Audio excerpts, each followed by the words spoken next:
есть распорядок дня, согласно которому подъем есть обязательно, потом завтрак, а после завтрака это процедуры, это выяснение обстоятельств. Если нуждается в медицинской помощи, значит отправить в поликлинику.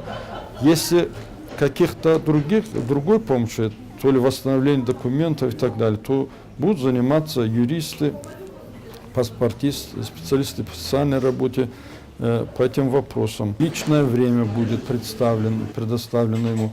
Трудоустройством их будем заниматься тоже. И так далее. Трудоустройство как в этом учреждении, в данном учреждении, если будут свободные места, так и за пределами данного учреждения. То есть и у частных предпринимателей, и в государственных производствах.